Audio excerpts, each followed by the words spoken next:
Perkenalkan, nama saya Huria Anissa Amri dengan NIM 21010501020. Jadi di video ini kita akan membahas mengenai media visual.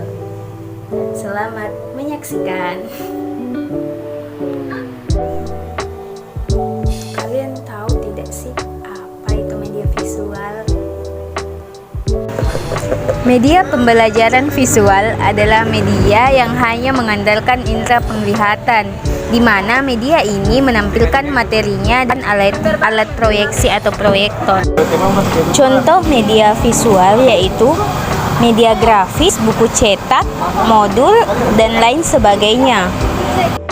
Kalian tahu tidak sih apa bedanya media visual dan media audiovisual?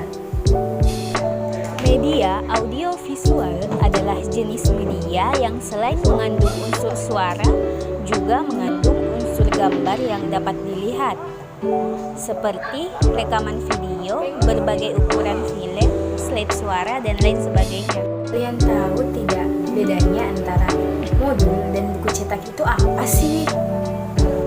Buku cetak yang dikenal pula dengan sebutan buku ajar, buku materi, buku paket atau buku panduan belajar.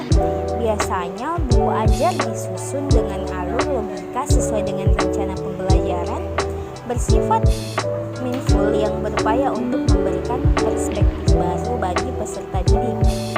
Mendorong motivasi belajar, penggunaan buku ajar biasanya butuh pendampingan dari pelajar. Dikemas sederhana mungkin supaya lebih mudah dipahami, tidak memunculkan kontradiktif dan tetap relevan. Bahasa yang digunakan bahasa baku dengan memperhatikan idiom tabu kedaerahan agar tidak terjadi kesalahpahaman tata bahasa. Yang terakhir yaitu isi materinya relevan sesuai dengan kurikulum. Modul adalah satu kesatuan bahan pembelajaran yang dapat dipelajari oleh peserta didik secara mandiri.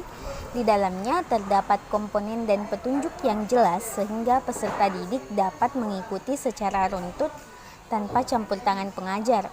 Modul juga dikemas secara sistematis dan menarik serta dengan cakupan materi, metode, dan evaluasi yang dapat dilakukan secara mandiri. Bagaimana sih kriteria modul itu dikatakan sebagai modul yang baik?